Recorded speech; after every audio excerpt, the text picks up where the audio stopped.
Bismillahirrahmanirrahim. Assalamualaikum warahmatullahi wabarakatuh. Innal hamdalillahi nahmaduhu wa nasta'inuhu wa nastaghfiruh wa na'udzu billahi min syururi anfusina wa sayyiati a'malina. May yahdihillahu fala mudilla lahu wa may yudlil fala hadiya lahu. Asyhadu an la ilaha illallah wahdahu la syarika lahu wa asyhadu anna Muhammadan abduhu wa rasuluh. Ya ayyuhalladzina amanu taqullaha haqqa tuqatih wa la tamutunna illa wa antum muslimun.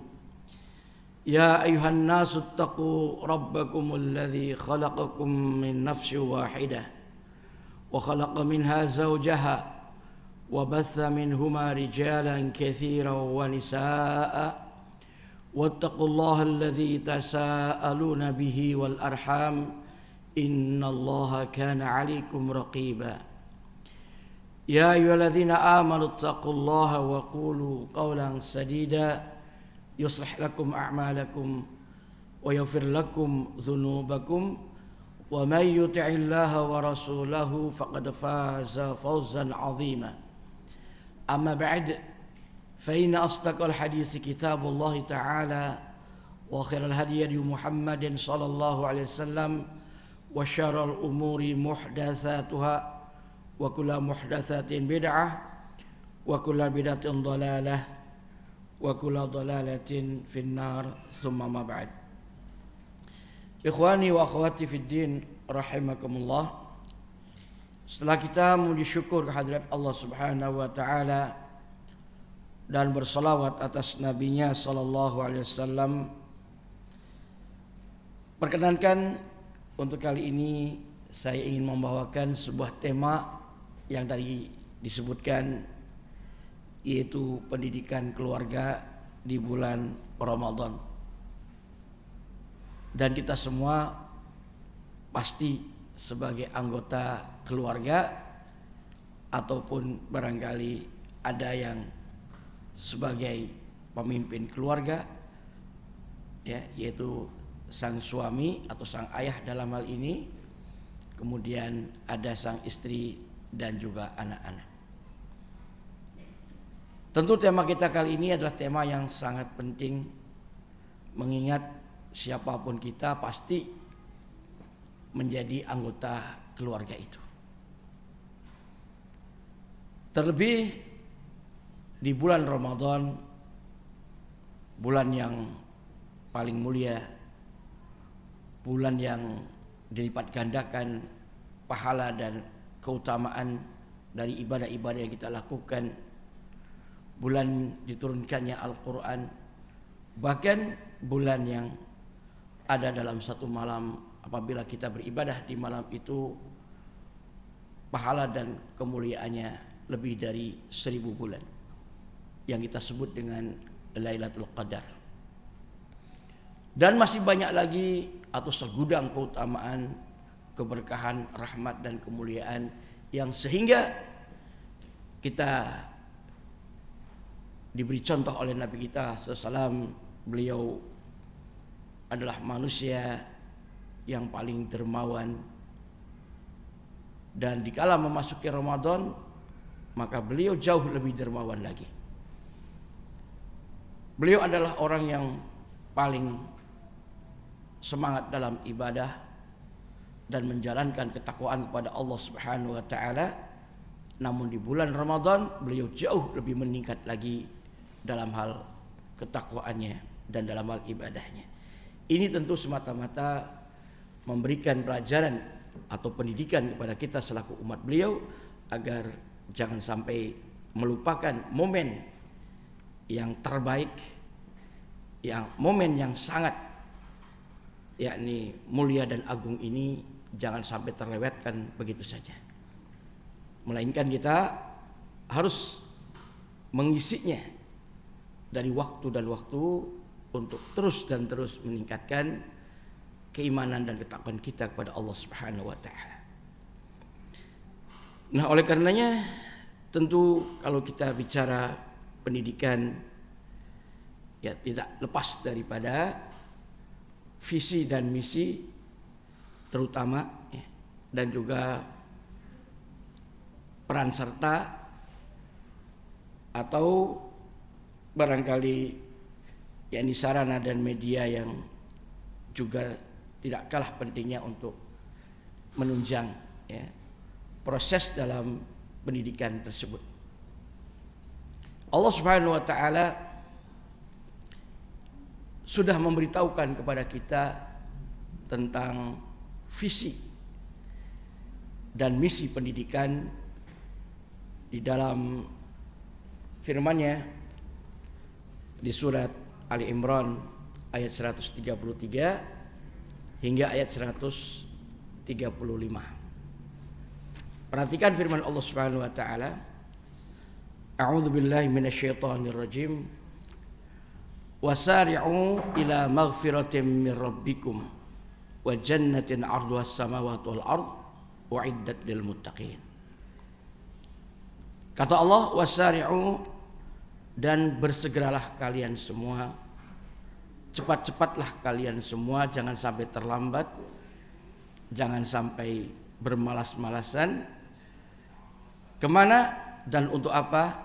Yaitu ila maghfiratin min rabbikum, menuju kepada ampunan dari Tuhan kalian.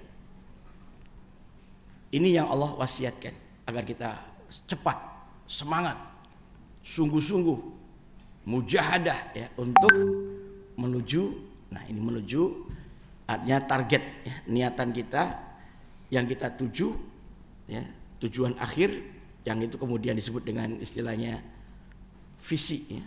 Visi kita ya, dan kita tadi merasakan semuanya dan menyadari bahwa kita ini adalah anggota keluarga dan kita semua adalah anak Adam ya, anak keturunan Adam, yaitu manusia yang tentunya memiliki visi yang sama karena Allah Subhanahu wa taala sang pencipta yang memberitahu dan menunjukkan kepada kita bahwa ingat visi kalian, tujuan akhir kalian yang harus kalian tuju, yang harus kalian capai dan kalian gapai adalah pertama yaitu menuju kepada ampunan dari Tuhan kalian.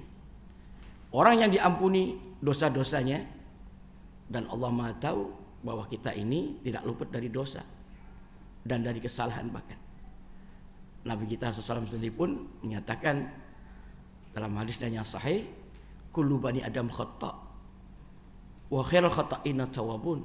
Semua anak Adam itu pasti banyak berbuat salah dan dosa. Dan sebaik-baik orang yang berbuat salah dan dosa adalah orang yang mau bertobat dari kesalahan dan dosanya. Maka dari itu Allah mengingatkan kita para hamba-Nya agar segera semangat menuju ampunan dari Tuhan kalian, ini Allah Subhanahu wa taala. Karena orang yang diampuni dosanya pasti dia akan selamat dari azab api neraka. Kemudian bukan berhenti sampai di situ saja.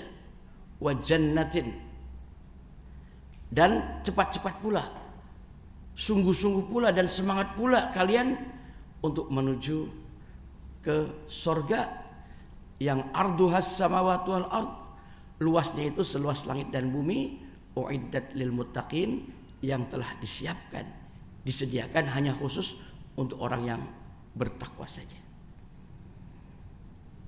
Artinya visi pendidikan kita dan apa saja yang kita lakukan, upayakan untuk ya, menegakkan dan melaksanakan pendidikan. Jangan lupa ya, visinya, tujuan akhirnya agar kita semua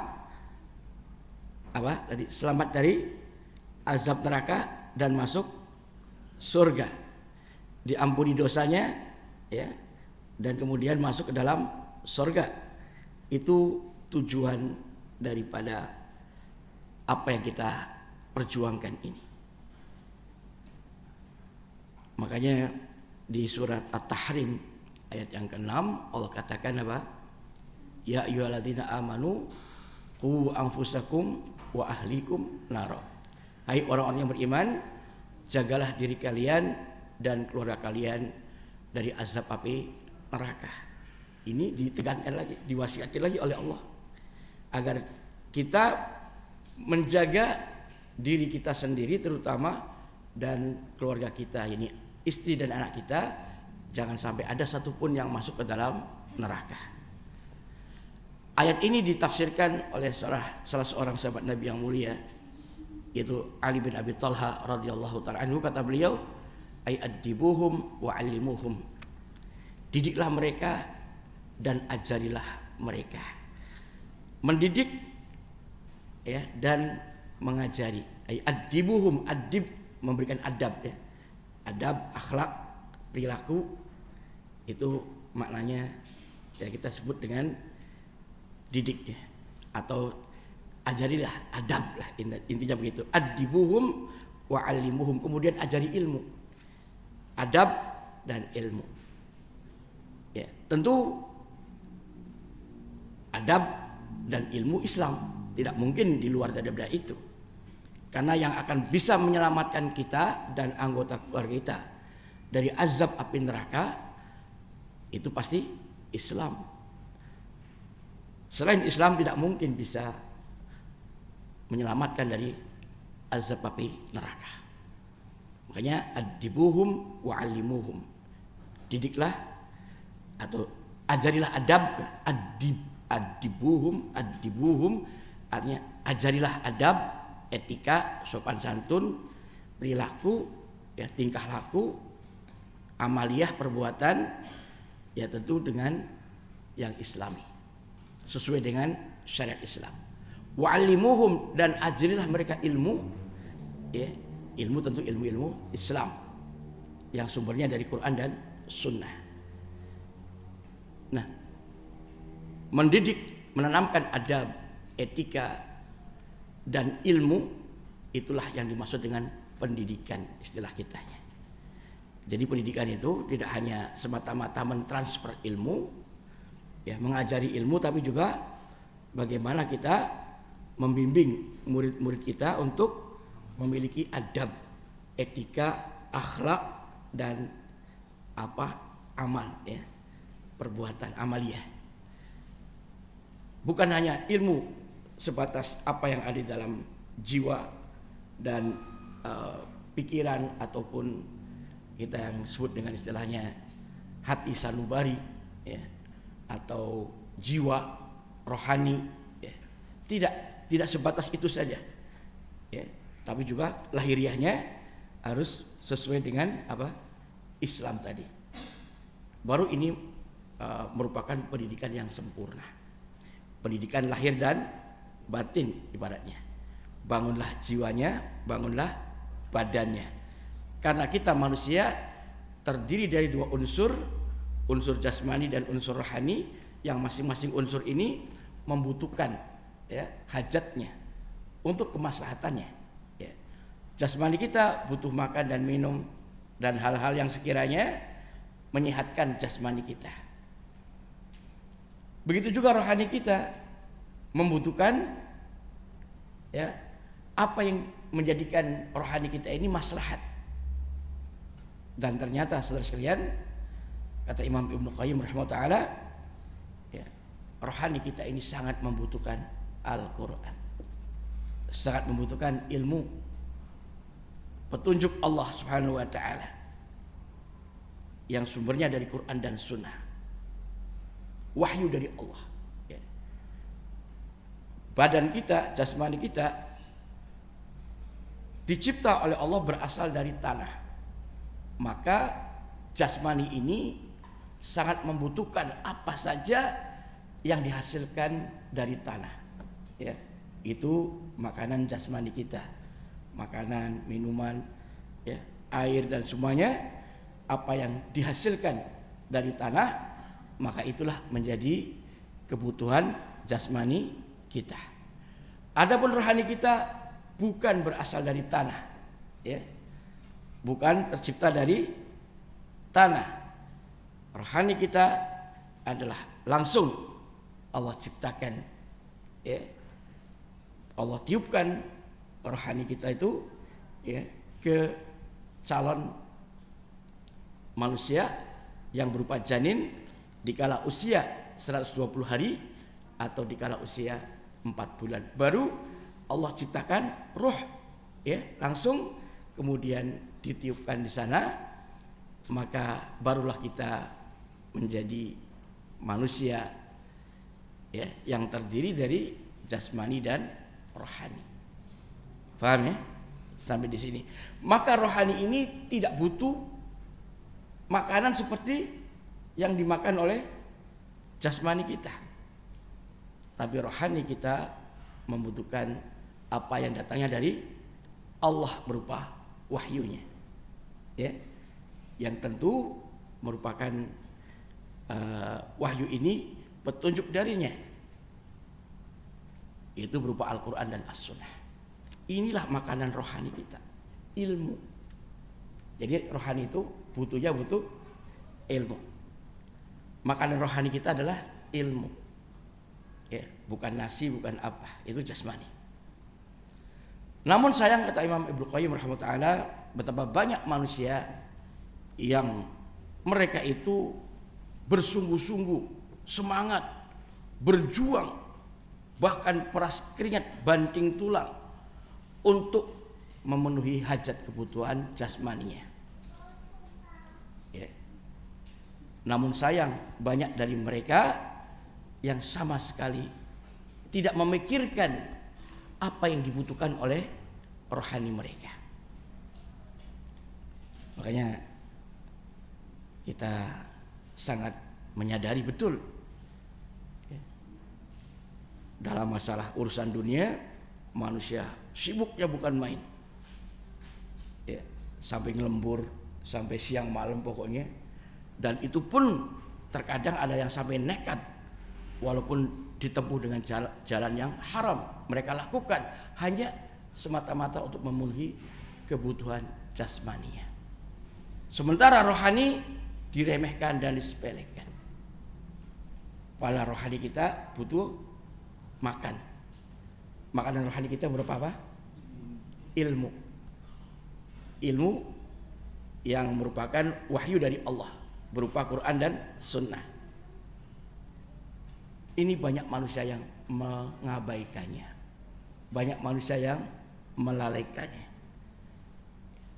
sehingga banyak pengajian-pengajian, kajian-kajian di tempat-tempatnya yang hadir hanya segelintir orang, ya, tidak banyak, karena memang mereka tidak peduli, tidak berupaya sekuat tenaga untuk bagaimana memenuhi kebutuhan rohani, ya. Jadi hal yang wajar, saudara sekalian. Sehingga orang-orang kafir pun memanfaatkan kesempatan yang seperti ini. Mereka tahu bagaimana supaya mereka itu menang dan bisa mengalahkan orang Islam. Jadi walaupun orang Islam ini mayoritas, mereka nggak takut. Mereka tahu. Allah Subhanahu wa taala berfirman di surat Fussilat, ya. Surat Fussilat ayat 26, kata Allah, wa qala alladziina kafaru la tasma'u li hadzal qur'an walghaw fihi la'allakum taghlibun. Wa qala alladziina kafaru, dan berkatalah orang-orang kafir, la tasma'u li hadzal qur'an, jangan kalian mau mendengarkan Al-Qur'an ini. Ini upaya orang kafir bagaimana supaya kita manusia jangan sampai mendengarkan Al-Quran. Karena orang kafir tahu bahwa Al-Quran itu adalah makanan rohani kita. Sedangkan orang kafir ingin manusia itu masuk neraka bersama mereka dan bersama iblis sebagai istilahnya pemimpin mereka. Nah, kalau umat manusia sudah dijauhkan dari Al-Quran, tidak ada selera, tidak ada kecintaan, tidak ada pemuliaan, tidak ada kesungguhan untuk mencintai Al-Quran dan untuk membuktikan kecintaannya kepada Al-Quran dengan cara rajin membacanya dan semangat untuk mengkaji dan mentadaburi isi kandungannya, bahkan berjuang sekuat tenaga untuk mengamalkannya dalam kehidupan sehari-hari. Ini sebagai bukti bahwa kita ini berpegang teguh kepada Al-Quran dan mengimani Al-Quran. Tapi kenyataannya banyak umat Islam yang sudah tidak peduli lagi sama Al-Quran. Jangankan mentadaburi isi kandungannya, membacanya pun ogah-ogahan. Mereka tidak membaca Al-Quran kecuali nunggu nanti kalau datangnya hari Jumat, ya. Atau tidaklah mereka membaca Al-Quran kecuali nanti kalau ada kematian. Dan itu pun yang dibaca hanya surat apa tuh? Yasin saja. Ya, enggak mau surat-surat yang lain. Ya. Coba bayangkan, ini kebanyakan manusia dan juga yang mengaku dirinya Muslim. Hanya sebatas itu Quran. Bahkan tidak sedikit yang sama sekali Quran atau mushaf yang ada di rumahnya itu nggak pernah dibuka, ya. Tapi dia taruh di atas pintu masuk, di atas pintu ditaruh Quran di situ, katanya untuk menjaga supaya maling jangan masuk, supaya penjahat jangan masuk ke rumah itu. Hanya disuruh jadi satpam Qurannya, mushafnya. Belum lagi di sana ada orang yang membuat jimat-jimat, besel-besel dari tulisan ayat-ayat Al-Quran, dijadikan jimat. Udah, hanya sebatas itu. Lalu bagaimana jiwa dan rohani mereka? Makanya banyak manusia yang sesat, jiwanya rusak, dan itulah ya keberhasilan dari upaya dan usaha orang-orang kafir. Ditambah lagi wal ghaufihi, dan bikinlah kekacauan di dalamnya. Di dalam memahami Al-Quran, jangan sampai Al-Quran ini difahami dengan benar sesuai dengan pemahaman salafus soleh, dibelokkan pemahaman ya, Al-Qurannya, disimpangkan penafsirannya, muncul berbagai macam ya tokoh-tokoh liberal yang di sana berbicara atas nama Islam, namun hakikatnya apa? Menyimpangkan, mengacaukan ya pemahaman Islam yang sebenarnya. Akhirnya banyak umat manusia yang murtad dari Islam ya melalui mereka-mereka tanpa disadari. Islam dianggap ya mainan. Mereka berzikir tapi sambil joget-joget, sambil nari-nari, atau bahkan ada yang melakukan gerakan silat, atau bahkan seperti orang gila ya, ngamuk-ngamuk ala berzikir ya. Pernah lihat? Kesurupan.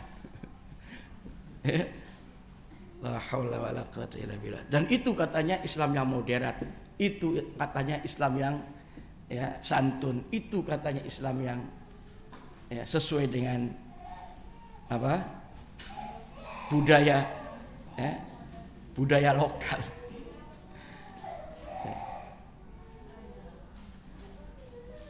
Ini gara-gara apa? Hati dan jiwa ya, umat Islam tidak diisi dengan ilmu yang benar. Padahal rohani kita itu sangat membutuhkannya. Kata Imam Ibnu Qayyim, padahal kata beliau, kalaupun manusia ini misal sampai tidak bisa memenuhi kebutuhan jasmani, tidak mendapatkan apa yang dia makan dan dia minum,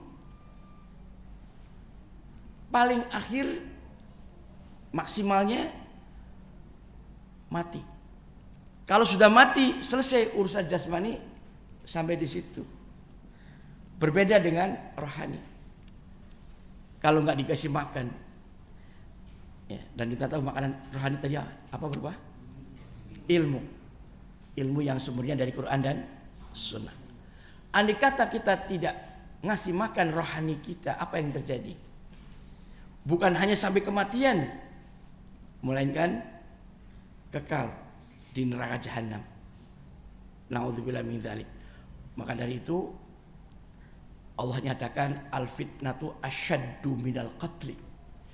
Fitnah itu lebih keras, lebih jahat, lebih kejam daripada pembunuhan. Fitnah yang dimaksud dalam ayat ini adalah asyirku wal kufru, kesyirikan dan kekafiran. Ini lebih berbahaya daripada pembunuhan. Kenapa? Kalau pembunuhan kalau sudah mati udah selesai. Ya. Tapi kesyirikan, kekafiran yang mengotori rohani kita, yang merusak ya, jiwa kita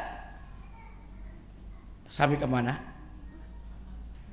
Kekal di neraka jahanam sampai akhirat, nggak berhenti sampai kematian. Ya. Ini makna al fitnatu asyaddu minal qatli. Jadi jangan antum salah paham ya. Wah fitnah, kamu jangan fitnah saya. Bukan, fitnah di sini maknanya apa? Kekafiran dan kesyirikan. Nah, itu lebih kejam daripada pembunuhan. Kembali kepada visi dan misi pendidikan, ikhwan dan akhwat sekalian. Kita masih bicara di surat Ali Imran ayat 133. Ya. Allah mengingatkan kita bahwa visi dan misi yang harus kita gapai, kita wujudkan adalah agar kita diampuni dosa-dosanya oleh Allah, ya. Dan tentu dengan cara bertaubat.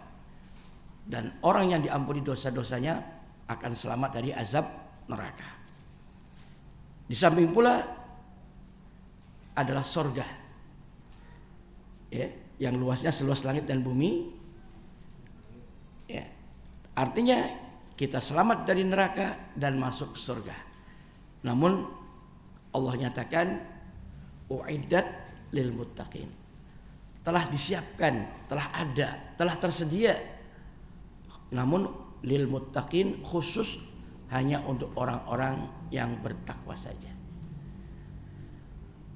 Ya. Jadi surga itu hanya untuk orang-orang yang bertakwa saja. Makanya kenapa kita perlu meningkatkan ketakwaan kepada Allah, terutama di bulan suci Ramadan ini. Karena Allah sendiri yang menyatakan di dalam firman-Nya surat Al-Baqarah ayat 183, ya ayyuhalladzina amanu kutiba alaikumusyamu kama kutiba alal ladzina min qablikum la'allakum tattaqun. Wahai orang-orang yang beriman, telah diwajibkan atas kalian semua berpuasa sebagaimana puasa itu telah diwajibkan pula kepada orang-orang sebelum kalian, agar kalian semua menjadi orang yang bertakwa. Bertakwa di dunia dengan sebab kita berpuasa tadi, dan dengan sebab di bulan Ramadan kita meningkatkan amal-amal ibadah kita, itu berarti kita membentengi diri. Dan takwa itu maknanya benteng. Waqayaki wiqayah, waqina azabannar, ya Allah bentengilah kami dari azab api neraka. Dan itulah takwa. Jadi takwa di dunia itu adalah membentengi diri kita dari kemaksiatan dan dosa-dosa dengan menyibukkan diri bersemangat melaksanakan ketaatan kepada Allah dan ibadah kepadanya saja yang esa. Ini ketakwaan di dunia. Adapun takwa di akhirat, ya, maka dia akan diselamatkan dari azab api neraka dan masuk surga. Itulah makna takwa, wiqayah, benteng perisai. Makanya kenapa kita disuruh untuk puasa di bulan Ramadan, agar kita, ya, dalam menjalani kehidupan ini bersemangat untuk melaksanakan ketaatan kepada Allah dan ibadah kepadanya, serta menghindari dosa dan kemaksiatan. Nah, orang yang bertakwa di dunia maka pasti akan selamat dari azab neraka dan masuk surga. Itu yang Allah firmankan di dalam surat An-Nahl ayat 97. Allah katakan man amila sholihan min dzakarin aw untha wa huwa mu'minun falanuhyiyanahu hayatan thayyibah wa lanajziyannahum ajrahum bi ahsani ma kanu ya'malun. Kata Allah, man amila sholihan, barang siapa orangnya yang beramal soleh. Syaratnya beramal soleh. Kata Imam Ibnu Katsir di dalam tafsirnya, yang dimaksud dengan amal soleh adalah amalan yang sesuai dengan syariat. Apa yang tidak sesuai dengan syariat? Ya. Apa yang tidak sesuai dengan syariat atau menyimpang dari syariat, sekalipun dianggap baik oleh manusia, maka itu bukan amal soleh. Jadi paham ya? Yang dimaksud dengan amal soleh adalah amalan yang sesuai dengan syariat. Apa yang tidak sesuai atau bertentangan dengan syariat, maka bukan amal soleh walaupun dianggap baik oleh manusia. Makanya Ibnu Umar radhiyallahu ta'ala anhuma dan juga Hudzaifah al-Yamani radhiyallahu ta'ala anhu, beliau mengatakan bahwasanya kullu bid'atin dhalalah wa in ra'ahan nas annaha hasanah. Semua bid'ah itu sesat sekalipun dianggap baik oleh manusia. Sekalipun dianggap baik oleh manusia, bid'ah itu sesat dan bukan amal soleh. Jadi syarat pertama adalah man amila solehan, barang siapa orangnya yang beramal soleh. Min zakarin au unsa, baik dilakukan oleh seorang lelaki ataupun wanita. Wa huwa mu'min, sedangkan dia betul-betul hatinya itu beriman kepada Allah. Iman didasari dengan iman kepada Allah, dengan ilmu. Ya. Maka apa yang Allah janjikan, falanuhyiyanahu hayatan thayyibah, maka sungguh pasti kami Allah akan memberikan kehidupan di dunia ini dengan kehidupan yang baik, yang bahagia. Jadi orang yang beriman dan beramal soleh atau orang yang bertakwa kita sebut, ya, itu Allah janjikan akan diberi kehidupan yang baik, yang bahagia di dunia ini. Ditambah lagi wala najziyannahum ajrahum bi ahsani ma kanu ya'malun, dan pasti kami Allah akan memberikan yakni balasan ya mereka kelak di akhirat dengan yang jauh lebih baik lagi dari apa yang ada di dunia ini, yaitu selamat dari azab neraka dan masuk surga. Makanya dalam menafsirkan ayat ini Imam Ibnu Katsir menyatakan bahwa barang siapa orangnya ya, yang bahagia hidup di dunianya, maka pasti akan bahagia hidup di akhiratnya. Hidup bahagia di dunia karena menjadi orang yang beriman dan beramal soleh. Hidup bahagia di dunia karena menjadi orang yang bertakwa. Paham ya? Jangan salah memahami. Dikiranya orang yang bahagia di dunia ini orang yang kaya raya, orang yang istrinya cantik jelita, punya rumahnya megah, punya kendaraannya mewah. Bukan. Itu belum menjamin dan tidak menjamin kebahagiaan hidup di dunia. Namun yang menjamin kebahagiaan hidup di dunia adalah apa? Adalah ketakwaan kepada Allah atau beriman dan beramal soleh. Amal soleh itu tadi perbuatan, amalan. Iman adalah hati, paham ya? Nah, hati rohani kita, jiwa kita tadi kebutuhannya apa? Makanannya apa? Ilmu. Masya Allah, nggak lupa. Jasmani, ingat makanannya apa? Ya. Dari apa yang dihasilkan oleh tanah kita, bumi ini, karena jasmani kita berasal dari atau tercipta dari tanah. Rohani kita tercipta dari roh Allah langsung, ya, maksudnya Allah yang menciptakannya langsung, bukan dari tanah. Sehingga beda kebutuhannya dan kemaslahatannya.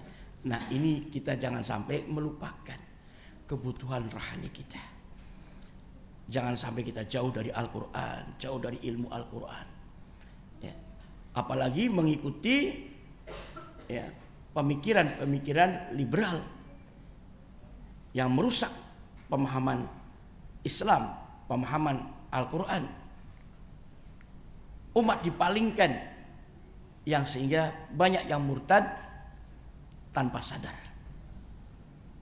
Dan tokoh-tokoh liberal demikian sudah sangat gencar mereka ya, berdakwah. Ya. Walaupun mereka juga tidak henti-hentinya untuk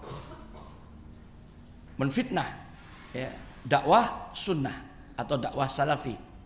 Mereka sebut dengan salafi wahabi karena musuh yang paling hebat ya, adalah salafi wahabi. Ini penghalang yang paling hebat mereka.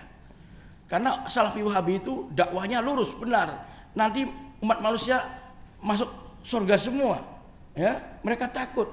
Mereka itu kan ya, siapa mereka? Murid-muridnya orientalis. Siapa orientalis? Kafir, musuh Islam. Ya. Yang ngajaknya nggak mungkin ngajak ke surga, pasti ngajaknya ke neraka. Jadi anak buahnya iblis. Makanya ya, yang paling ditakuti, yang paling ya, dikhawatirkan ini dakwah salafi wahabi. Menurut mereka salafi wahabi gitu. Kalau yang lain sih kecil, ya, menurut mereka kecil, nggak ada apa-apanya. Iya nggak? Walaupun ormasnya gede-gede, ya, tapi nggak ditakuti, kecil. Tapi kalau salafi wahabi, nah ini orang bahaya ini, ya, makanya sekalian aja dianggap teroris saja gitu, ya. Walaupun nggak ada bukti, ya. Mereka sendiri bingung, orang kita cap teroris, tapi demonstrasi aja nggak boleh, nggak mau. Bagaimana kita ini? Bingung sendiri mereka. Akhirnya ya, hanya ngecap saja. Ya. Makanya ya, kitanya jangan sampai padam, ya. Jangan sampai putus semangat, jangan sampai kita asal oyek. Tahu asal oyek? Nggak ada semangat, nggak berlomba dalam kebaikan, nggak semangat dalam ngaji, menghadiri pengajian. Ya, kalau di Cirebon itu saya lihat banyak sekali ikhwan akhwat itu kalau datang pengajian pas ya 5 menit lagi mau kita tutup dengan doa kafaratul majlis baru datang mereka. Itu yang di Cirebon. Di sini insyaallah nggak ada. Di sini semangat datangnya dari awal sebelum Ustaz datang itu udah siap-siap. Nah, itu tandanya semangat. Ya, itu mah kita bicara di Cirebon.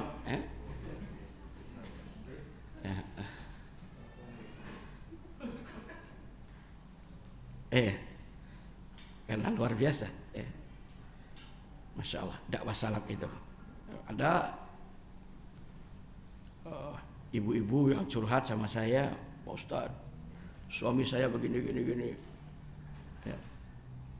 Saya disuruh pakai cadar, saya suruh ngaji, saya taat sama suami ngaji, pakai cadar Ustaz, saya pengen hijrah. Tadinya saya dari ormas yang paling besar di Indonesia Ustaz, tapi saya rela ya untuk hijrah, pakai cadar, saya nurut sama suami. Tapi Ustaz, suami saya nggak pernah ngaji.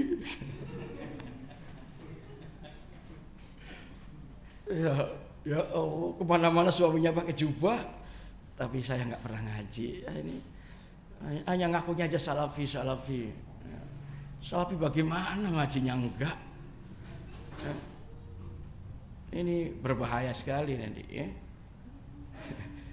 Jangan ngaku salafi, ngaku ahlus sunnah tapi nggak pernah ngaji.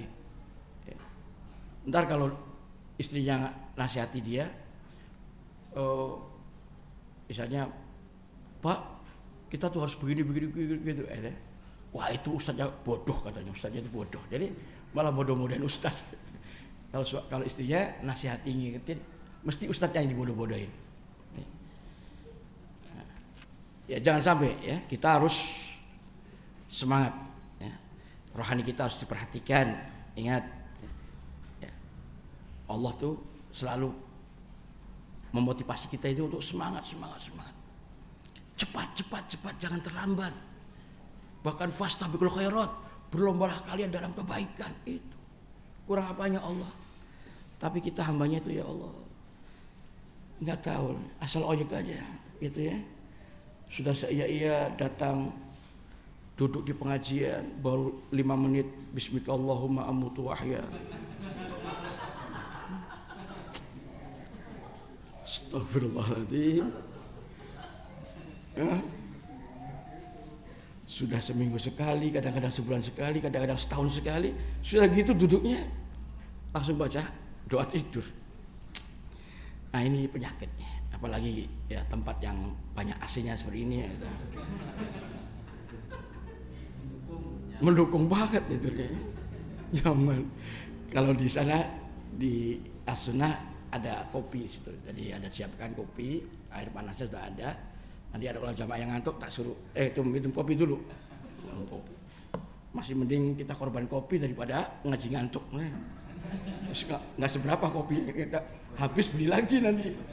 Sayang kalau udah duduk terus ngantuk ini kan nggak dapat apa-apa. Walaupun memang dapat pahala, tapi bukan hanya pahala yang kita harapkan, tapi juga ilmu kayak gitu.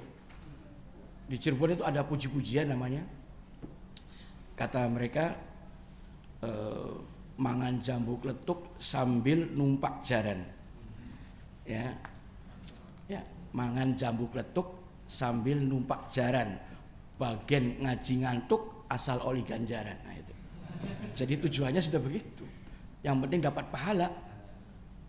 Ya, walaupun ngajinya ngantuk, akhirnya jamaahnya ngantuk semua. Iya goblak-gablek kesana kemari ngomong, ya sudah. Jadi nggak ada perubahan di masyarakat itu, nggak ada perubahan dalam sikap. Nah, ini sayang sekali. Nah, kita jangan seperti itu ya. Makanya harus semangat dari awal itu.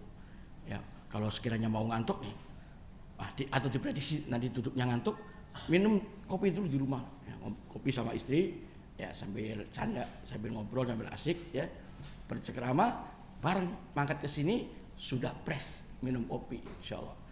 Tapi yang anehnya lagi, ngopi-ngopi ngantuk tetap ngantuk. Ya Allah, gimana lagi? Sudah.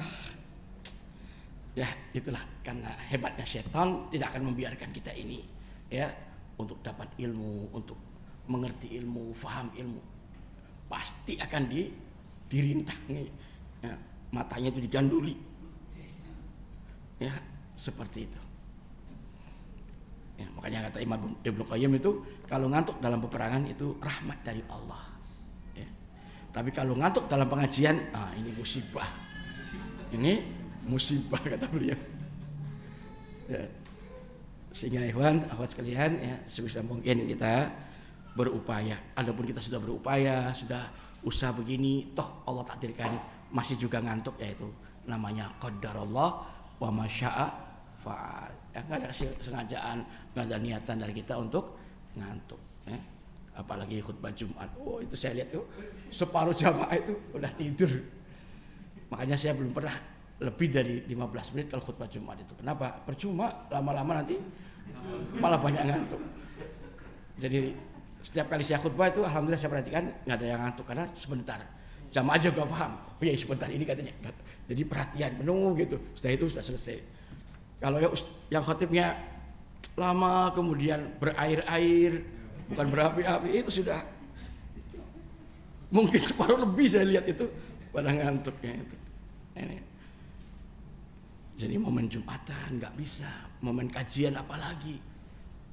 Kalau Jumatan itu kan wajib hadir kan gitu.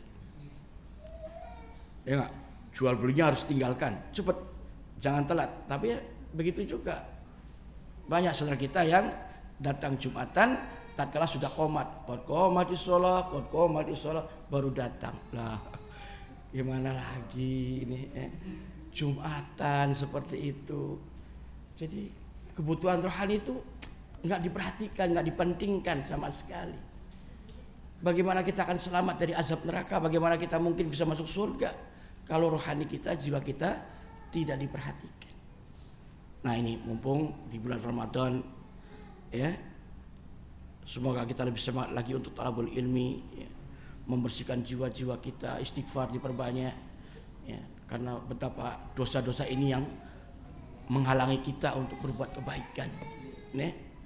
Karena kotornya jiwa-jiwa kita ini yang kita susah untuk melakukan, ya, amal ibadah dan kesolehan. Ya, kemudian sekalian kita kembali kepada visi dan misi. Ya. Setelah kita tahu fisiknya tadi, ya, selamat dari azab neraka dan masuk surga, visinya. Allah katakan untuk orang yang bertakwa. Orang yang bertakwa adalah orang yang berilmu dan mengamalkan ilmu. Itu orang yang bertakwa. Berilmu tentang Islam dan mengamalkannya dalam kehidupan sehari-hari. Itu orang yang bertakwa. Dan itu yang disebut dengan ulama. Ya, kata Allah, innama yakhsyallaha min ibadil ulama. Hanya saja orang yang takut kepada Allah dari para hambanya adalah mereka para ulama. Maksudnya orang yang berilmu dan mengamalkan ilmunya. Maksudnya itulah orang yang bertakwa. Tidak mungkin seseorang itu bisa bertakwa kepada Allah kalau tidak punya ilmu. Paham ya? Karena takwa itu melaksanakan perintah-perintah Allah dan meninggalkan larangan-larangannya, ya. Adanya di mana perintah Allah dan larangannya? Adanya di Al-Qur'an. Kalau kita nggak mengilmui, nggak memahami, nggak mengerti apa yang ada di dalam Al-Quran, bisakah kita jadi orang bertakwa? Gak mungkin bisa, ya, jadi gak sembarangan orang bertakwa itu. Dan puasa adalah tujuannya agar kita bertakwa kepada Allah. Makanya di dalam bulan Ramadan itu ada yang namanya tadarus. Tadarus itu apa sih? Belajar. Kata bahasa Jawanya ndres. Ndres Quran, ndres itu artinya tadi kata tadarus tadi, dars. Dars itu belajar, ya. Belajar Al-Qur'an. Supaya kita ngerti Al-Qur'an. Nabi aja ya, SAW setiap Ramadan itu didatangi oleh malaikat Jibril, terus diajari oleh malaikat Jibril, ya, untuk mengajari Al-Qur'an itu. Masya Allah. Saking khususnya istimewanya Ramadan itu. Walaupun ketakwaan itu bukan hanya bulan Ramadan, terus kita harus bertakwa kepada Allah, tapi di bulan Ramadan harus ditingkatkan, dilebihkan, ya. Apalagi setan-setan dibelenggu, setan dibelenggu aja nggak meningkat ketakwaan kita ini gimana? Apalagi setannya dibebaskan, ya kan? Luar biasa. Makanya momen, ikhwan sekalian, momen yang baik. Biarpun orang-orang tadinya mungkinlah sesat atau mungkin mereka itu orang yang jauh dari ibadah. Nah, antum kesempatan. Mumpung setannya dibelenggu, ayo digencarkan dakwahnya. Ayo digencarkan dengan dakwah secara lisan ataupun secara hal, ya, perbuatan kita. Makanya di ayat berikutnya kata Allah di ayat yang ke-134-nya, ya.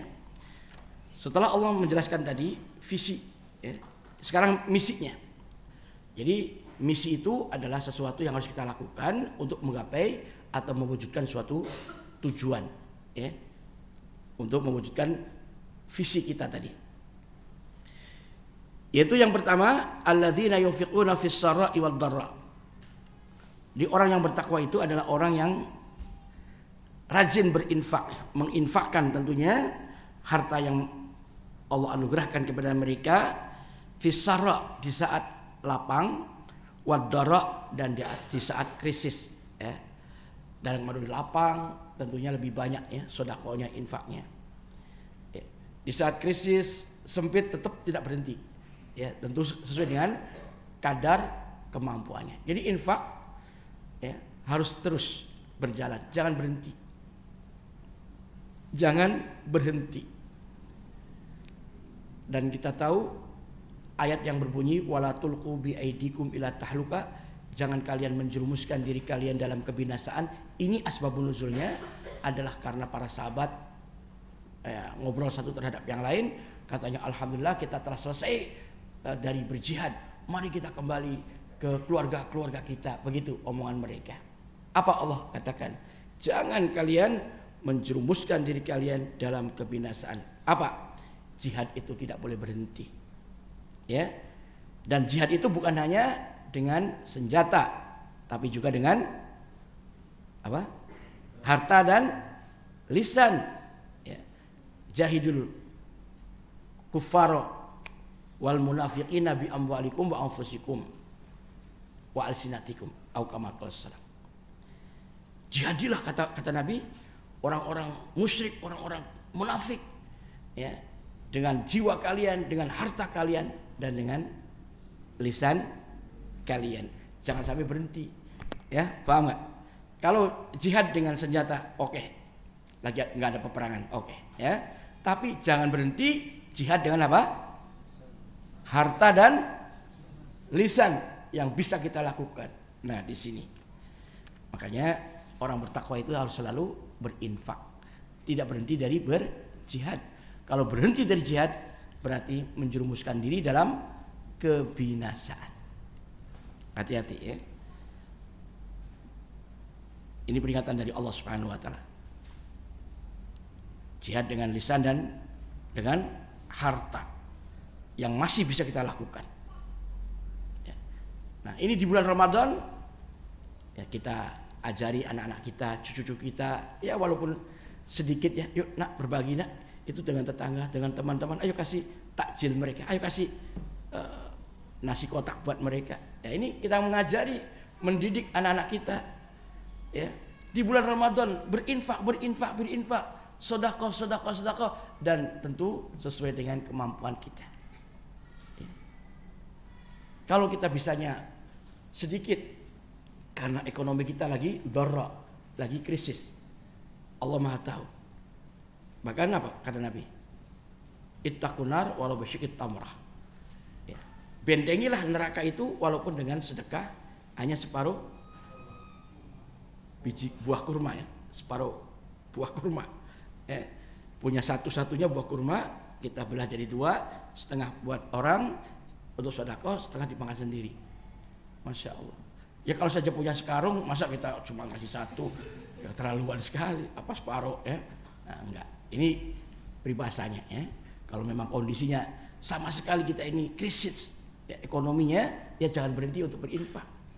Ya, apa saja. Ya, kita infakkan dulu dan sampai sekarang alhamdulillah masih ada. Terus ada namanya kenceleng ya.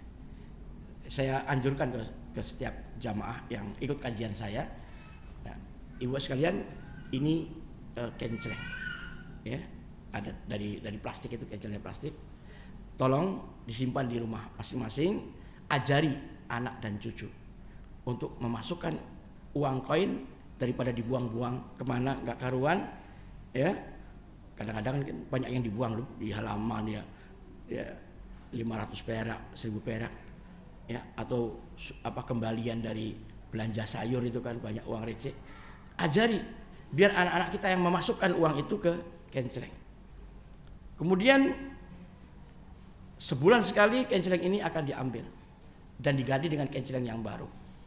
Dan kenceleng ini ya, digunakan untuk mendanai biaya operasional televisi dan radio kita ya, untuk di Cirebon yang sampai saat ini masih sering defisit.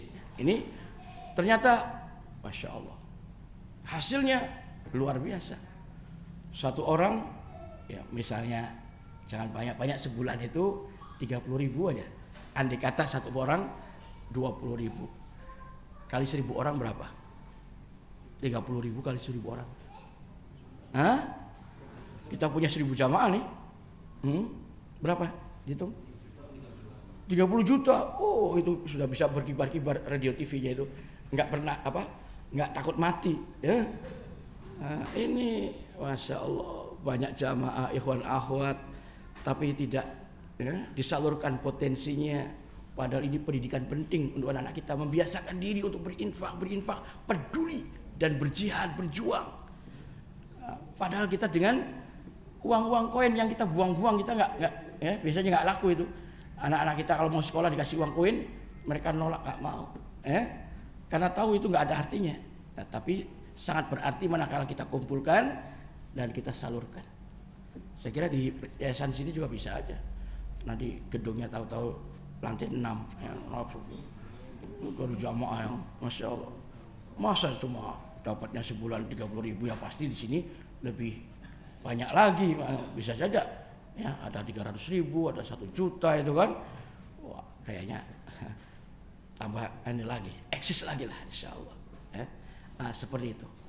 Ini istilahnya misi yang harus dilakukan ya, untuk meraih derajat ketakwaan. Lakukan infak ya. Kalau orang bertakwa nggak mau infak, ya jangan ngaku orang bertakwa,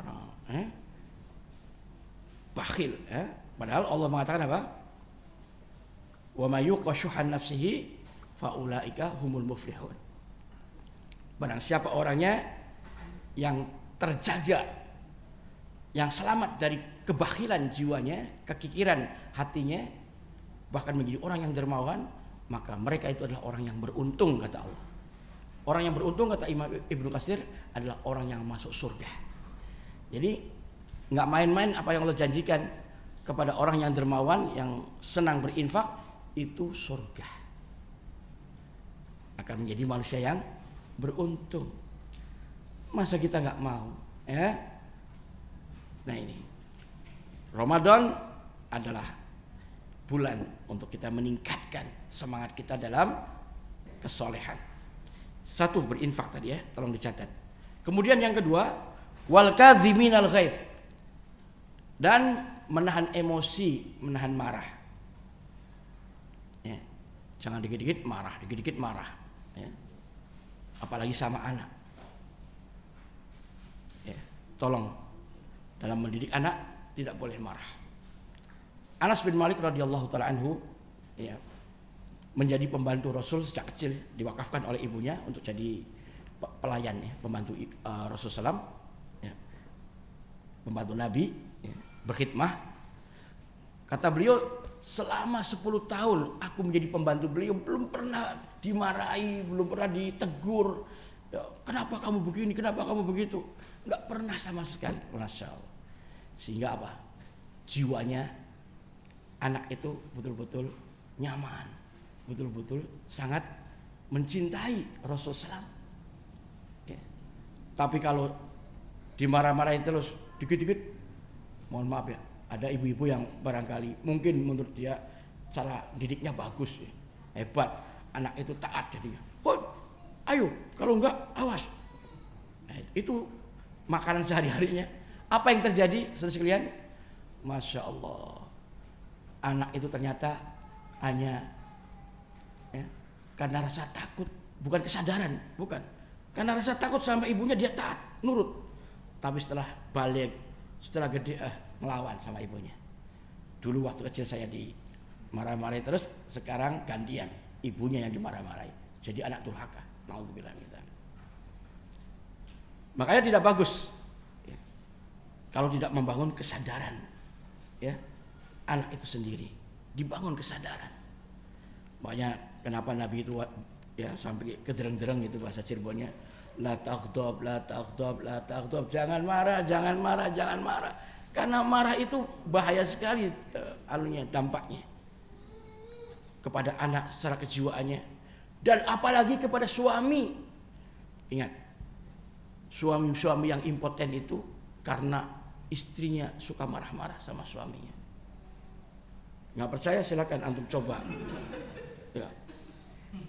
Buru-buru selera sama istrinya, ingatnya marahnya itu takut. Jadi kan ada tipe suami yang takut sama istri, kan dimarahin terus takut. Itu menyebabkan impoten, tidak ada gairah hidup ya. Hati-hati ibu-ibu ya, kalau suaminya tidak mau impoten, jangan suka marah-marahi suami. Kasih senyum suami itu. Nah, ini yang akan membangkitkan gairah. Ya. Ketemu sama suami senyum. Ya, dicandai suaminya. Nah, itu yang bikin semangat suami. Bergairah, insya Allah impotennya tidak datang. Nah, atau kalau tidak impoten, itu mikir-mikir suaminya, daripada istri begini, cari istri lagi yang lain. Itu hati-hati. Ya. Suami-suami yang poligami itu perlu dicurigai, mungkin istri tuanya ini barangkali suka marah-marah, nggak nyaman suaminya ya. Nah ini Makanya tolong ibu-ibu ya, yang sama suami itu yang ya gitulah, yang harmonis, yang ya senyum, yang mesra. Ya, jangan ditampakkan yang bikin suami itu akhirnya nggak selera, nggak suka ya dengan lihat marah-marahnya itu. Nah, makanya orang yang bertakwa adalah orang yang menahan emosi. Walaupun kita punya potensi untuk marah, tapi kita bersabar, kita tahan. Nah, ini bulan puasa itu bulan yang untuk kita melatih kesabaran kita. Bahkan ada ulama ahli tafsir yang menafsirkan ayat wasta'inu bis-sabri was-shalah, dan mintalah kalian semua pertolongan kepada Allah dengan cara sabar. Nah, sabar di situ maknanya dengan cara puasa. Karena hadis mengatakan as-shaum nisfus sabr. As-shaum nisfus sabr. Puasa itu adalah separuh daripada kesabaran. Jadi dengan puasa dan dengan sholat. As-sabr di sana maknanya puasa dan sholat. Ini ada ahli tafsir yang menjelaskan seperti itu. Ya, karena kita puasa ini ya, kita melatih kesabaran. Ya. Jangan puasa iya, marahnya masih tetap nggak sabar. Ini sayang puasanya, itu kan. Nah, ini kita sabar, dan menahan emosi adalah merupakan ciri daripada orang yang bertakwa. Pernah ada dua orang sahabat bertengkar, seru banget tengkarnya, sampai masing-masing itu ingin memotong hidung pihak lawannya. Kemudian ketahuan Nabi, dan kemudian dipanggil oleh Nabi dan diberitahu, maukah aku beritahukan kepada kamu berdua sesuatu yang apabila kamu membacanya maka hilanglah rasa marah yang ada. Kemudian Nabi mengajarkan, bacalah a'udzubillahi minasyaitonirrajim. Baca apa? Ta'awudz. Ya. Itu ternyata sangat ampuh untuk segera meredam dan menghilangkan emosi. Karena emosi itu dari setan. Emosi dari setan, dan setan paling senang kalau ya ngadu domba suami dengan istri supaya berpisah atau supaya bercerai. Itu senang banget. Nah, coba kita baca a'udzubillahi minasyaitonirrajim. Ya, nanti akan terasa itu emosinya tuh tahu-tahu melemah bisa langsung hilang. Coba ya. Kemudian kata Nabi, kalau sekiranya tatkala emosi dalam posisi berdiri, segera duduk untuk meredahkan ya, emosi tadi. Ya, orang yang berdiri di saat marah tentu lebih leluasa untuk melakukan emosinya, melampiaskan emosinya. Tapi manakala duduk minimal berkurang ya, gerakannya ya, tidak leluasa seperti berdiri, maka duduklah. Duduk masih juga belum hilang emosinya, kata Nabi, berbaringlah. Disuruh berbaring. Di samping juga sebelumnya berwudu terlebih dahulu supaya ya, suhunya, panasnya dingin, hilang. Ini kiat-kiat atau cara-cara untuk meredahkan atau menghilangkan emosi. Karena manusia ya memang ada ya potensi untuk marah. Tapi orang bertakwa, orang yang pandai menahan emosinya. Ya. Coba sekalian, ya. Semua perceraian, bahkan semua pembunuhan atau apapun kejahatan, ya, itu timbul karena emosi, karena marah. Ya. Jadi bukan main-main. Dan semua penyakit apapun yang kita derita itu sumbernya dari marah. Dari apa? Dari emosi, dari marah. Makanya bencana besar ini emosi. Makanya ya, Nabi betul-betul ngasih pelajaran kepada kita. Dan Allah juga memberitahukan kepada kita bahwa orang yang bertakwa adalah orang yang mampu menahan emosinya. Bahkan Nabi mengatakan bahwa orang yang kuat di antara kalian bukan orang yang mengalahkan pihak lawan dikala berkelahi. Bukan. Tapi orang yang kuat, kata beliau apa? Orang yang mampu menahan emosinya dikala marah, itu orang yang kuat, orang yang hebat, luar biasa. Itulah orang bertakwa. Dan kita ditempah di bulan Ramadan agar hati-hati, jangan sampai marah-marah. Kita harus sabar dan harus sabar. Ya. Yang ketiga, wal afina 'anil nas, dan memaafkan orang lain. Nah, pemaaf kita ini, apalagi di bulan Ramadan ya. Pemaaf, nggak ada dendam, nggak ada ya kebencian sama orang. Ayo kita malah ngajak kepada kebaikan. Ya. Nggak ada permusuhan. Ya. Memaafkan walaupun orang lain berbuat salah sama kita, dimaafkan walaupun tidak minta maaf kepada kita. Ini luar biasa. Bahkan di ayat yang lain Allah katakan idfa' billati hiya ahsan. Balaslah ya orang yang berbuat jahat kepada kamu itu dengan balasan yang paling bagus. Fa idzal ladzi bainaka wa bainahu adawatun ka'annahu waliyyun hamim. Ya. Maka tiba-tiba dampaknya, hasilnya, walaupun antara kamu dan dia itu dulunya ada permusuhan, maka akan berubah menjadi waliyun hamim, menjadi teman, sahabat yang akrab, yang setia. Ya, Masya Allah. Ini dampak daripada orang yang sabar, non emosi, bahkan berbuat kebaikan, membalas kebaikan ya. Membalas dengan kebaikan padahal dia itu berbuat kejahatan sama kita. Ini dampaknya luar biasa, bisa menjadikan orang itu hatinya luluh dan menjadi teman setia, pecinta kita, mencintai kita. Jangankan manusia, ya, binatang yang paling hina sekalipun seperti anjing, asal kita tiap hari kasih tulang, ya, apakah tega akan menggigit kita? Nggak mungkin tega menggigit kita. Pasti malah akan setia. Kemana kita pergi dia pengen ikut. Kenapa? Karena anjing tahu bahwa kita ini berbuat baik kepada dirinya, apalagi kepada manusia. Jadi sekalian, antum jangan putus asa untuk jihad dengan harta, dengan lisan. Mungkin banyak ya, mohon maaf ya, saudara-saudara kita yang terjerumus dalam kriminal ya, apakah jadi begal atau jadi apalah istilahnya ya. Tapi kalau kita hanya peduli, walaupun di bulan Ramadan terutama karena setan diikat, kita santuni tiap hari, itu pasti akan menjadi waliyun hamim kata Allah. Ya, hatinya luluh. Ya, nggak mungkin akan tega menjahati kita, dan dia pasti akan mengurangi ya kejahatannya atau meninggalkannya sama sekali.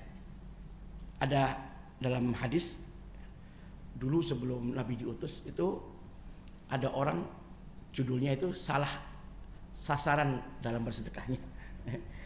Ya, pokoknya dulu nggak ada listrik, ada apa, malam hari dia pikul itu ya sekarung sembako, kemudian cari rumah, asal dapat rumah aja taruh di depan pintunya, kemudian dia ya pergi ya sengaja sembunyi-sembunyi, tidak ada yang ketahui. Pagi harinya orang-orang banyak komentar, oh katanya ada semalam orang sedekah tapi salah sasaran, ternyata sedekahnya kepada pelacur katanya gitu. Nah, itu sampai ke telinga dia, tapi dia nggak putus asa. Malam harinya lagi dia bawa lagi, cari lagi rumah, asal cari rumah aja taruh lagi di depan pintunya, dia pulang. Ya. Di pagi harinya ribut lagi, wah katanya semalam ada orang sedekah tapi salah sasaran, ya ini jatuhnya ke sedekahnya kepada ini apa, pencuri, maling ya. Begitu. Tapi yang sedekah tidak, berkecil hati, terus bersedekah lagi, dan ternyata ya sedekahnya jatuhnya kepada orang kaya, ditaruhnya di depan pintunya orang kaya. Wah, heboh juga. Apa yang terjadi sekalian? Luar biasa. Ya. Pelacur yang dia dapat sedekah itu, alhamdulillah katanya saya tercukupi kebutuhannya sehingga saya tidak perlu lagi untuk melacur. Tobat dari pelacurannya. Ya. Disedekahkan kepada maling sama. Ngapain pula saya ngerampok harta orang saya udah cukup, ini ada ya. Ada rezeki yang saya tidak tahu dari siapa, akhirnya berhenti dari malingnya, mencurinya. Dan kepada orang kaya, dia pun iya saya kaya tapi saya kok bakhil banget, ngapain orang pada kedereng-dereng sedekah, saya nggak mau sedekah. Akhirnya jadi dermawan orang kayanya, ya, ikut bersedekah. Nah, ini infak yang ikhlas membawakan keberkahan. Jadi jangan putus asa, jangan pilih-pilih antum sedekah, ini si orang jahat, orang nggak usah kita kasih lah. Jangan begitu ya. Yang penting kita ikhlas, insya Allah sedekah kita akan menjadi keberkahan. Siapa tahu orang yang nakal itu jadinya masya Allah luluh hatinya, apalagi dinasihati sama Pak Ustadz ya, masya Allah, diajak lagi, yuk kita ngajak kerja apa, dikasih salurkan untuk pekerjaannya, ditarik jadi ya tukang beres-beres atau bersih-bersih masjid misalnya.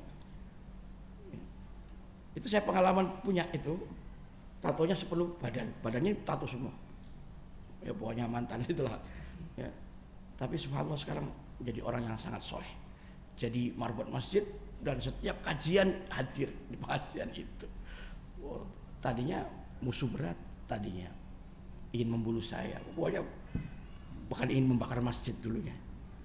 Tapi masya Allah dengan kita ya berbaik, dia berubah jadi teman setia. Ini yang Allah firmankan tadi ya, waliyun hamim ya, jangan sampai kita remehkan semuanya. Selanjutnya Allah katakan wallahu yuhibbul muhsinin, dan Allah mencintai orang-orang yang berbuat ihsan tadi. Orang yang berbuat muhsin, ihsan itu adalah di samping dia berbuat baik kepada Allah yang kita sebut dengan hablum minallah, juga berbuat baik terhadap sesama makhluk yang kita sebut dengan hablum minannas. Baru orang itu dikatakan orang yang muhsin ya, orang yang berbuat ihsan. Itu orang yang betul-betul berhablum minallah dan berhablum minannas. Di dalam surat Al-Qasas ayat 77 Allah katakan wabtaghi fima ataqallahu daral akhirah wa la tansa nasibaka minad dunya wa ahsin kama ahsanallahu ilaik wa la tabghil fasada fil ard innallaha la yuhibbul mufsidin. Wabtaghi fima ataqallahu daral akhirah, dan carilah olehmu dari apa yang Allah anugerahkan di dunia ini untuk meraih kebahagiaan akhirat, artinya untuk melaksanakan ibadah dan ketaatan kepada Allah supaya nanti di akhiratnya bahagia. Wala tansa nasibaka minad dunya, namun jangan kamu lupakan ya bagian untuk hidupmu di dunia ini. Hidupmu butuh makan, butuh rumah, butuh minum, butuh ya, jangan dilupakan, jangan diterlantarkan, harus diperhatikan ya. Jangan sampai dengan alasan sibuk ibadah kepada Allah tapi ya, menterlantarkan hak anak istrinya atau hak-hak yang lainnya ya. Jangan dilupakan kata Allah. Kemudian wa ahsin kama ahsanallahu ilaik, dan berbuat baiklah kamu sebagaimana Allah telah berbuat baik kepada dirimu. Nah, di sini kita disuruh berbuat ihsan ya, kita harus berhablum minallah, berbuat baik dengan Allah dan juga berbuat baik dengan sama manusia. Di antaranya tadi infak ya, menahan emosi, memaafkan, ini adalah semua bentuk kebaikan kita dalam bermuamalah dengan sesama hamba ya, luar biasa. Dan ini yang disebut dengan adab, ini yang disebut dengan akhlak ya, ini yang disebut dengan tadi muamalah, amalan. Jadi tidak cukup tidak hanya ibadah saja, tapi kepada sesama jelek, ini jangan sampai.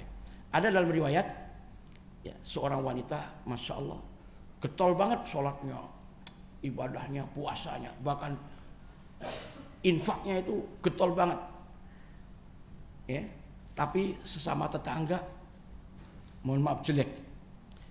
Dihabarkan kepada Nabi, ya Rasulullah bagaimana nih si fulanah ini sama tangganya suka nyakiti. Apa kata beliau? Hiya finnar, dia itu masuk neraka. Ya. Kemudian ada lagi lanjutan dari riwayat itu, ya Rasulullah ada si fulanah yang lain ini, perempuan yang lain. Dia sholatnya ya mungkin nggak banyak sih, nggak rajin lah sholatnya, hanya yang fardu saja gitu kan. Kemudian puasa juga ya nggak hebat banget gitu puasanya. Infak juga cuma ya potongan-potongan dari keju itu, hanya ya sedikit, masih tidak banyak. Bagaimana wanita ini wahai Rasulullah? Dan dia sangat baik sekali sama tetangga, artinya tidak menyakiti tetangga. Apa kata Nabi? Hiya fil jannah, dia dalam surga. Masya Allah ya. kebaikannya tidak seberapa tapi sama tetangga baik banget, nggak menyakiti tetangga, surga. Ya jangankan berbuat baik-baik sama tetangga, ada pelacur yang ngasih minum anjing yang kehausan, apa? Surga. Ya Allah. Sama anjing, baik sama anjing, ngasih minum cuma, nggak ngasih roti, nggak ngasih tulang, nggak, cuma minum. Ininya pelacur lagi pelakunya, ya. Tapi surga. Ini artinya apa? Berbuat ihsan itu jangan lupa. Di samping kepada Allah, ya, hablum minallah juga hablum minannas. Sampai jam berapa kita dikasih waktu, panitia? Apa sudah cukup? Ya, sudah cukup ya. Kita sisanya mungkin untuk pertanyaan kali. Nggak tahu ini ada buku-buku yang ini mungkin untuk hadiah antum. Dari saya ininya, hadiahnya yang ngasih ya, bebas ya. Oh, bikin soal dulu katanya. Baik, saya bikin soal dulu. Di dalam ayat dikatakan al fitnatu asyaddu minal qatl. Apa yang dimaksudkan fitnah di sana? Saya menjawab. Al fitnatu asyaddu minal qatli. Iya, silakan. Ya Allah, silakan. Pak. Hadiah. Jawabannya gampang. Fitnah di sana maknanya syirik dan kufur. Masa lupa lagi, bro. Siap. Pertanyaan berikutnya. Ya. Apa visi daripada pendidikan? Visi. Tadi. Ya. Bangga, masya Allah. Sehingga tujuan pendidikan nasional pun begitu, ya, imtak. Ya, tujuannya adalah iman dan takwa. Itu tujuan pendidikan nasional. Ya. Walaupun, ya mohon maaf, visinya bagus, iman dan takwa, tapi misinya, kurikulumnya, ya, amburadul, maksudnya jauh dari mengantarkan kepada keimanan dan ketakwaan. Makanya kita ini pendidikan Islam, ya, yang kita adakan, pesantren-pesantren yayasan ini diusahakan, ya, supaya visinya bagus, iman dan takwa, namun juga misinya, ya, langkah-langkahnya, kurikulumnya juga mengarah ke sana. Jangan sampai tujuannya bagus tapi, ya, misinya atau langkah-langkahnya keliru, ya, akhirnya tidak tercapai, ya, tujuan daripada pendidikan itu. Selanjutnya sebutkan misi, ya, pendidikan yang kita canangkan. Ya, 3 hal tadi. Misinya, langkah-langkahnya 1, 2, 3. Ya. Oh iya, betul. Itu yang harus diingat, ya, Bangga. Masih 2 lagi. Oh ya, untuk ibu-ibunya mana? Pertanyaannya. Ibunya juga ditanya juga. Walaupun nggak kelihatan, ya.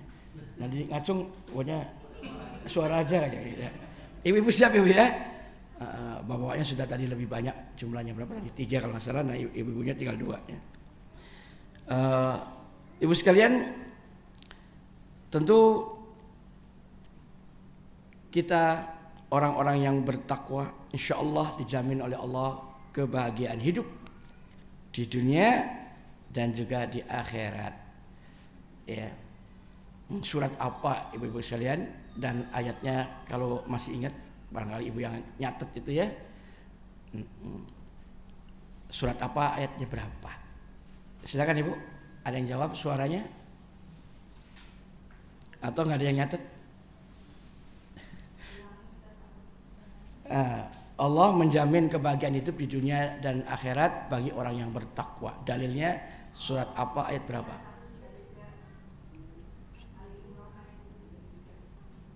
Gitu. Itu sih visi misi. Ada lagi yang lain? Surat An-Nahl ayat 97. Ada 3 suara tuh, Ustaz. Ini ada 2 bukunya. tolong antum kasih tahu satu lagi, cariin buat biar bagian semua. Ya, silakan yang tadi bersuara ya, ada 3 suara yang saya dengar berhak untuk dapat hadiah semuanya. Ya, jadi An-Nahl ayat 97.